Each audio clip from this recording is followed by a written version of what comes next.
Salut tout le monde, j'espère que vous allez bien. Aujourd'hui, j'ai tenté de créer un look e-girl avec les produits de Bay by Emma.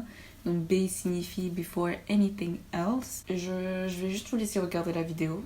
Euh, je, je vais juste vous laisser regarder la vidéo. Sans plus tarder, je vais commencer. Sur leur site, ils ont plusieurs primers, sauf que tous les primers ont la même description. Du coup, j'ai décidé de laisser tomber et d'utiliser un primer que j'ai déjà. Je pense qu'aujourd'hui, je vais plutôt opter pour le primer à base de silicone de The Ordinary. Sinon, j'ai vraiment trouvé ça étrange pour cette histoire de description. Ils avaient genre primer banana, primer rose, etc. Mais la description était pareille, du coup, je savais pas ce qu'ils faisaient ces primers. Et je voulais vraiment pas en choisir un au hasard, juste pour pouvoir dire que j'en ai pris un, quoi. J'ai opté pour leur fond de teint Shake Up, donc ils ont une version en poudre et ça c'est la version liquide. J'ai pris la teinte numéro 6 Chocolate qui est la teinte la plus foncée. C'est écrit que ce fond de teint a une structure soyeuse, offre une haute couvrance et un effet matifiant longue durée. Je vais bien l'agiter avant de l'ouvrir parce que je sens que ça va être très liquide. Donc ouais, c'est vraiment assez liquide. J'ai appliqué qu'une petite quantité sur le dos de ma main. Pour la teinte, je suis pas très sûre de ce que ça va donner sinon. Peut-être que j'ai tort, mais en général, quand un fond de teint est très liquide, ça me donne tout de suite l'impression que je ne vais pas avoir énormément de couvrance.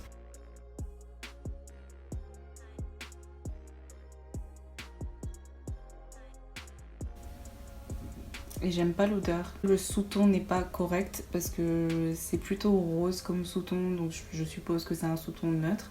Et moi j'ai un sous-ton jaune doré. Mais je peux tout de suite vous dire que j'avais eu raison pour la couvrance. J'en ai quand même appliqué pas mal sur ce côté de mon visage. Et c'est le côté problématique de mon visage.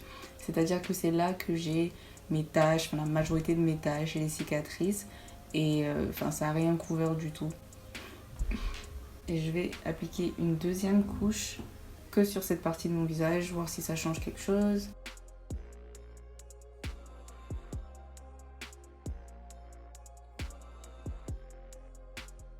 L'odeur est vraiment désagréable. Ok, donc ça a apporté un peu plus de couvrance, donc c'est un produit modulable. Les traces de l'éponge sont assez visibles sur ma peau, donc ça blende pas très bien en fait. Ce que je remarque d'autre, c'est qu'il y a énormément, ça fait un effet texturé sur mon nez, ce qui est pas très joli. Pour un fond de teint aussi léger, ça donne pas du tout un effet seconde peau. On dirait que je porte un masque. Ah mais pas que sur mon nez en fait, même là, sur ma mâchoire.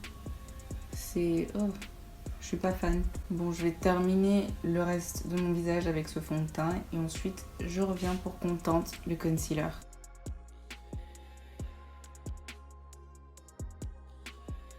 Genre la teinte, c'est pas non plus comme si c'était trop clair, c'est vraiment juste le sous-ton qui est off, genre complètement off. J'ai oublié de vous dire que donc dans ce produit-là, vous avez 27 ml de produit et en général, dans les fonds de teint, vous en avez 30. Donc je pense que c'est parce que le packaging est vraiment petit qu'on a l'impression qu'il y en a peu, alors que ça se rapproche énormément de la norme. De plus, je viens de lire dessus qu'en fait c'est un skin tint, donc genre une crème teintée en fait. Du coup, je comprends pas pourquoi ils prétendent que vous avez une couvrance totale avec ce produit, alors que les crèmes teintées n'ont pas de couvrance totale.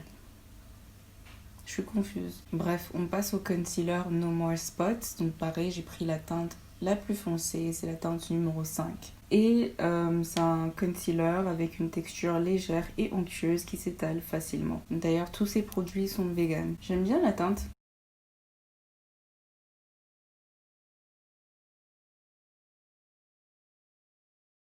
Je viens à peine de l'appliquer que ça s'est séparé au niveau de mes ridules.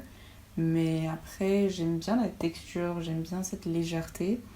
Et la couvrance aussi est très légère, ce qui n'est pas une mauvaise chose. Ça dépend juste de ce que vous cherchez. Ouais, ça sent exactement comme le fond de teint et je trouve ça dégoûtant comme odeur. J'ai l'impression qu'à ce niveau-là, je fais cette vidéo malgré moi parce que cette odeur est juste insupportable. Je sais pas du tout ce que c'est, mais c'est vraiment désagréable. Je vais en remettre une couche juste pour voir si c'est modulable, mais bon. Honnêtement, je trouve que c'est pas mal du tout, surtout avec la deuxième couche. La seule chose qui me pose problème, c'est l'odeur et le fait que ça se sépare aussi vite dans mes ridules après avoir quand j'aurai fixé l'intégralité de mon visage, mais quelque chose me dit que ça va continuer à bouger.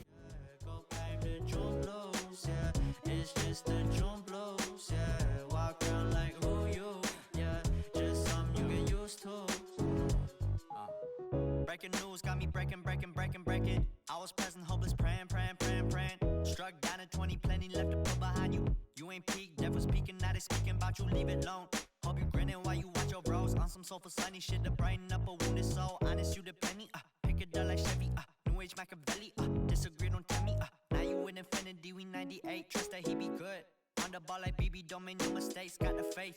The 18 just not gon' be the same. Finna bleed down generations, not gon' be in vain. Too young, why you gotta go, I just wanna know now, true now. Crying getting old, hope you free your soul, I might have caught the June blues. Yeah, I wanna drown myself inside the juice. Yeah, you know I keep on running from the truth. Was that not? I'm just a lonely fucking you. J'ai vraiment essayé de copier au mieux le type de e-girl que moi j'ai l'habitude de voir. Je sais pas si c'est bon ou pas, mais bon, on va compléter ça avec le reste des produits Bay. Après avoir ajouté quelques petits trucs, j'ai l'impression que mon maquillage, ça passe de loin. Mais de près, honnêtement, je ne suis pas du tout contente avec ma base. Je trouve que ça bouge trop et il y a vraiment un effet de texture qui est pas très joli. Mais le concealer a tenu plus longtemps que ce à quoi je m'attendais, donc c'est pas mal. J'ai acheté leur Brow Wonder Fill and Define, donc c'est un crayon pour les sourcils qui m'a fait beaucoup penser à celui de Fenty Beauty. Justement à cause de leur brosse. On dirait une mini brosse à cheveux, exactement comme ce que Fenty a fait. Et le crayon est en forme de larme, donc d'habitude je prends un crayon précis, mais au moment où j'avais passé ma commande, il n'y en avait pas. Mais lorsque je suis retournée sur le site aujourd'hui, j'ai vu que du coup ils ont sorti de nouveaux crayons précis. Et pour ceux ou celles qui ne le savent pas, les crayons précis en fait c'est ceux qui sont les plus minces. Je pense que celle-là aussi c'était la teinte la plus foncée. C'est la teinte Deep. Non mais la brosse elle est pas mal du tout, hein. Plus que pas mal, j'aime beaucoup la brosse. Maintenant je vais remplir mes sourcils.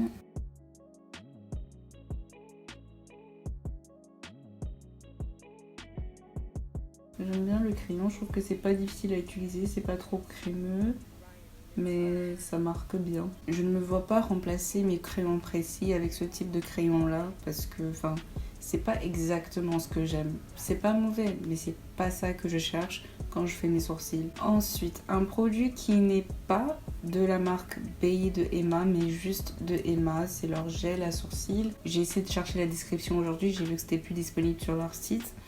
Mais bon, je vais quand même l'utiliser vu que je l'ai acheté, quoi. Mais bon, tant pis. On en parle de la brosse gigantesque, mais c'est trop gros pour les sourcils. C'est énorme. J'aime pas trop l'effet que ça laisse, honnêtement j'aime pas trop. Un look e-girl n'est pas complet sans un trait d'eyeliner et du coup j'ai choisi la version matte de Bay. C'est pas la première fois que j'utilise leur eyeliner et je le trouve assez étrange. Il s'assèche assez vite. D'ailleurs c'est écrit sur le site que lorsque vous le conservez, quand vous l'utilisez pas, il faut le conserver dans le sens inverse. Pour ne pas qu'il s'assèche. Donc je pense qu'ils sont conscients du défaut de ce produit.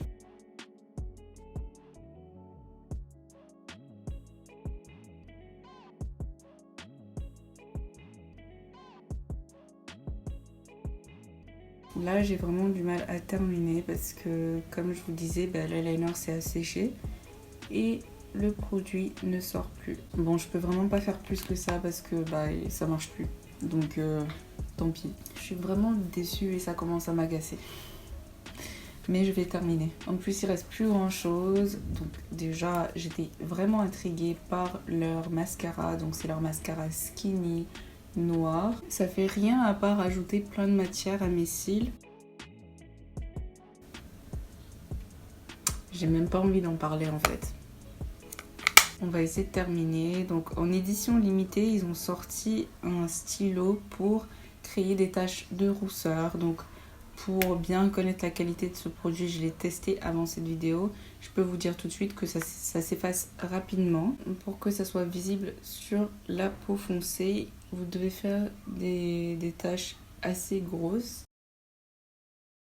Enfin là, je l'ai vraiment mal fait, hein, mais juste pour vous dire que là, je vais faire un petit point là, des petits points à côté. Ils seront pas du tout visibles, même en vrai, c'est pas juste à cause de la caméra ou les lumières artificielles, mais même en vrai, ça ne se voit pas du tout si vous faites de petites taches. Bon là ça se voit, j'étais vénère et j'ai fait n'importe quoi, mais bon, je voulais juste faire une démonstration. On a aussi un stylo pour faire un tatouage, donc j'ai choisi la forme de cœur. J'ai déjà testé ça sur le dos de ma main et ça a pris une journée entière pour l'enlever.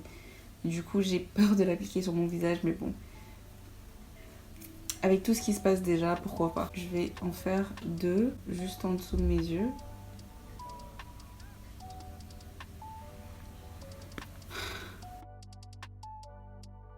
Donc de ce côté-là, j'ai appuyé trop fort, du coup ça a fait un cercle autour. En fait, le cercle, c'est le contour du cœur. Et là, j'ai essayé de ne pas appuyer trop fort, mais du coup, je me retrouve avec des espaces vides. Et je peux même pas combler ces espaces vides avec l'eyeliner parce que il fonctionne plus. Pour finir, j'ai choisi un gloss pour complimenter le blush. Donc c'est leur gloss 3D senteur melon. Ça, par contre, je trouve que ça sent incroyablement bon. Oh! Je pensais que ça allait être un gloss transparent, mais non. C'est super pigmenté. Je sais pas pourquoi je continue à l'appliquer. C'est horrible. À la place, je vais utiliser le baume à lèvres Fenty dans la teinte Pinch Me.